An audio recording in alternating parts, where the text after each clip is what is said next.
So high everyone, welcome छ हजुरहरू सबैजनालाई मेरो फर्स्ट मिनी ब्लगमा। यो हजुरहरू सबैजना सन्चै हुनुहुन्छ होला।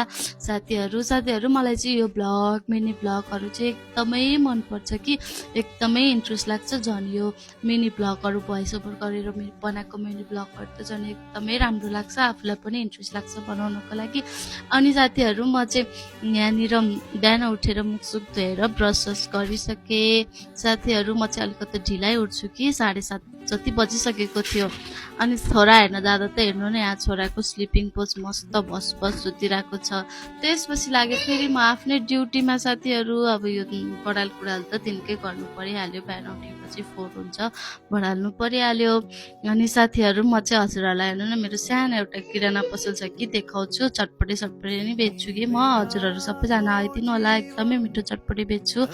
अनि त्यसपछि लाग्यो फेरि म यहाँनिर पूजा गर्न। साथीहरू म चाहिँ साथीहरू अब पसल भएपछि पूजा त गर्नै पर्यो नि, होइन त। बिहान बिहान धुप बालिदिन्छु म, त्यस्तो पूजा भनेर पुरा पूजा पनि होइन, धुपहरू बालिदिन्छु।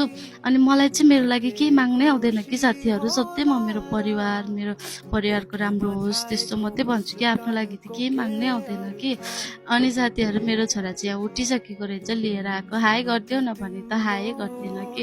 अनि फेरि यहाँ चुप्पा गर्न चाहिँ रेडी, हाई गर्न चाहिँ नट रेडी।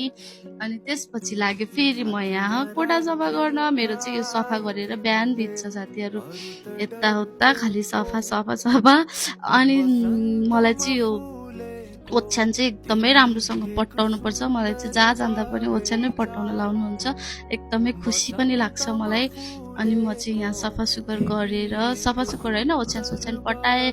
यहाँ हेर्नु न, हजुरहरूलाई देखाउँछु मेरो छोराले बिहान उठेर के गरेछ। मलाई काम बढाइदिएर यस्तो फोहोर गरेछ। अब फोहोर गरेपछि त फेरि बढाल्नै परिहाल्यो साथीहरू। अनि फेरि बढाल्नतिर लागेँ। अनि मैले सब बढालिसकेर हेर्नु मेरो कोठा चिटिक्क पारिसकेँ साथीहरू। आजको लागि यति नै। फेरि पनि मेरो छोटो मिठो भ्लग हेर्नलाई अर्कोचोटि आउनु होला। This much for today, thank you so much for watch.